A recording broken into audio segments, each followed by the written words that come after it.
Hi, Assalamu alaikum and good day everyone. How are you?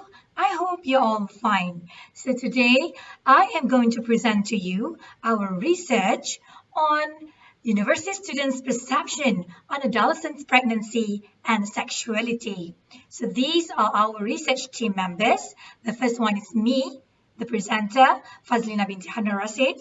The second one is Nur Mahani binti Muhammad. The third one is Tunku Nurul Aqilah binti Tunku Abdurrahman. And the last one is Dr. Aisha Hanim binti Abdul Karim. The problem statement. Sexual misbehavior among adolescents has become one of the major problems in Malaysia. There are a large number of adolescents who get pregnant every year before marriage.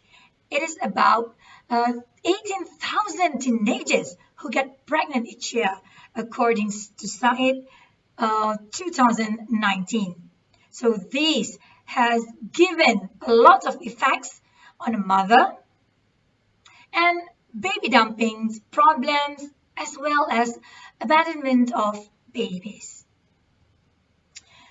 So there are two objectives of our study. The first one is to determine the level of perception of the students on sexuality and adolescent pregnancy. The second one is to investigate the relationship of students' perception on sexuality and adolescent pregnancy. So the hypotheses are all related to our objective. The first one is the level of student perception on sexuality and adolescent pregnancy is conservative. And our second hypothesis, there is a correlation between students' perception on sexuality and adolescent pregnancy. So let's go to literature review. Adolescents. United Nations and WHO defined adolescents as persons who are at the age of 10 until 19, while Sayer et al. 2018 said that adolescents are the persons who are between the age of 10 until 24. And she said so because the age corresponds more closely to the development of the and growth development, and it is very popular understanding for this life phase. Adolescent pregnancy, according to UNICEF 2018, is any pregnancy from the age of 13 until 24. Adolescent pregnancy, there are many factors that actually contribute to adolescent pregnancy, which are poor family institution, rebellious, peer influence, low academic, poverty, lack of knowledge on sexuality, sexual abuse, as well as technology. So let's go to the knowledge on sexuality. WHO in 2021 says that sexuality is sex, gender identities and roles, sexual orientation, eroticism, pleasure, intimacy, reproduction, experience, and expressing thoughts, fantasies, desires, beliefs, attitudes, values, behaviors, practices, roles, and relationships. It means that it covers everything that is related to sex and sexuality. So inadequate knowledge on sexuality among adolescents, among these people, can cause sexual abuse and the rise of unwanted pregnancies, abandonment of babies, HIV, and other related diseases. Okay, so let's go to the methodology of our study. Okay, the instrument. The first one, we use quantitative survey design, which is 5-point Likert scale. We used online questionnaire using Microsoft Form, and there are 3 sections in the questionnaire. The first one is demographic, the second part is perception on sexuality, and the third part is adolescent pregnancy. And it is a closed-ended kind of question asked in the questionnaires. Questionnaires are developed and adapted from the previous study, and then it is validated by Muhammad Amiruddin bin Basri, a secondary school counselor, and Dr. Aisha Hanim binti Abdul Karim, an expert in educational psychology. Okay, now let's go to pilot test. Okay, before we did and carried out the study, we had carried out a pilot test first, which was conducted on 27 students from another institution or university. And there was no problem encountered during the test.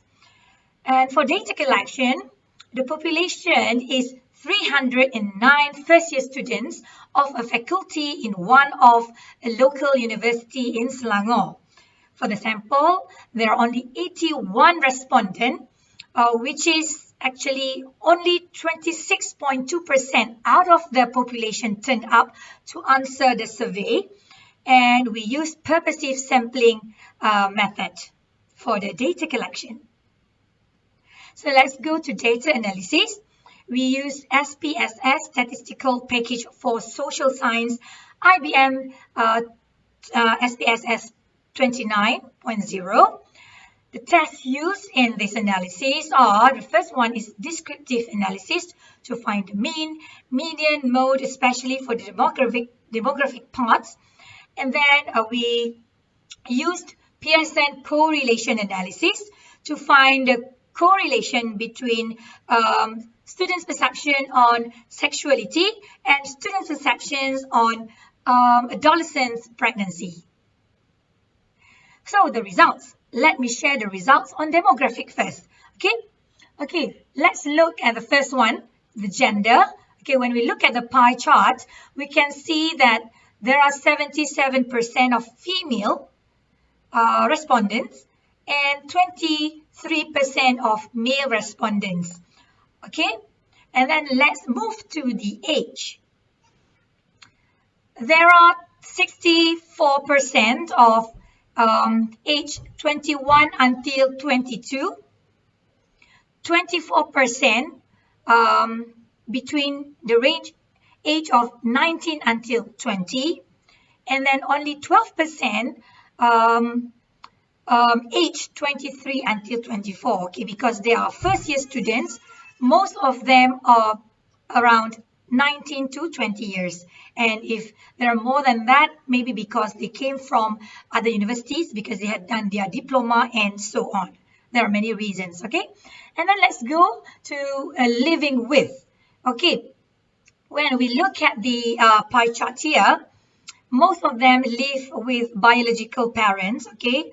It's about 87.7%. And then others are mother and stepfather. And then they live with father and stepmother. Okay, one respondent each. And then single parent father. And then single parent mother. And then guardian. Okay, you can see clearly from the pie charts. Okay, and then let's move on to place they live. Okay, these are the place where they live.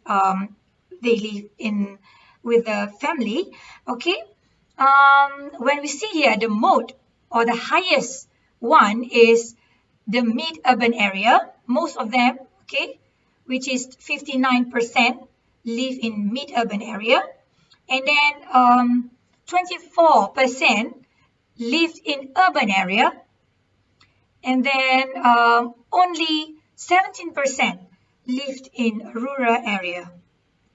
All right, let's go to the results, the students' perception. Okay, we can see as well from two pie charts here. The first one is the perception on sexuality.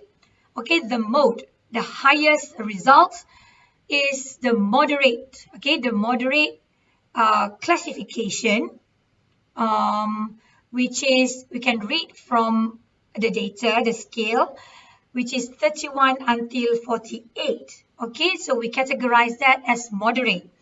And then the moderate students here is the highest, which is 89%. Okay, followed by the liberal. Okay, 9%. Liberal is read as 13 until 30. Okay, classification from the Likert scale. And then 2% is conservative. Okay, which is 49 until 65 score. Okay, they score that much, so we categorize them as that. Okay, and then let's go to the next one. Is the perception on adolescent pregnancy. Okay, we can see from the pie chart, the highest or the mode, okay, is the moderate one, which is 56%. Okay, they scored 19 from 29. All right, and then it followed by conservative, which is 44%. They scored 30 until 40 score, and there was no liberal in the perception on adolescent pregnancy. Okay. Then let's go to correlation between the perception of sexuality and adolescent pregnancy. Okay, we can see from here, the R value is 0.085, which is close to 0. So overall, there's no correlation between participants' perception of sexuality and adolescent pregnancy, because the R value is 0.085, okay, and the P is more than 0.05. And then we go to discussion. So as we all can conclude, we can see from our result, it shows that the participants mostly have moderate attitudes toward sexuality as well as adolescent pregnancy. Okay, it is because they lived in urban and mid area and they're exposed to such things. All right, technology nowadays may give them exposures too, but they still upholding their beliefs and religion. Okay, because they are still in the middle. This result may because they less likely to get involved with such activities, such bad or negative behaviors, and they also prone to get involved in sexual activities or such behavior. Thus, they need to be aware of the consequences. They need to know, they have to have knowledge about that to avoid, okay, to make sure that they are not involving with these negative behaviors. And then, based on the results as well, it is weak and no significance for the correlation between students' perception on adolescent pregnancy and students' perception on sexuality. There is no correlation between both, all right? So, it is because the students' perception does not reflect their perception of adolescent pregnancy or vice versa. And then they may be liberal and moderate about sexuality, but they cannot accept adolescent pregnancy because they hold tightly on their culture and religion, and it's, in Malaysia, it is taboo to see or talk about that, especially adolescent pregnancy. And when we compare to sexuality and adolescent pregnancy, we can see that adolescent pregnancy can be seen physically by the society. We can see the mother, the baby bump, and the babies themselves. While sexuality is maybe in their mind or cannot be seen physically. For the conclusion, as a summary, the results show that the students' perception on sexuality and adolescent pregnancy are in moderate category. And secondly, there is no relationship between students' perception and the perception on adolescent pregnancy, since the p-value is more than 0.05. suitable approaches are needed to ensure that our adolescents stay safe and healthy. All right? So let's go to the implication. So we can get few things from this study.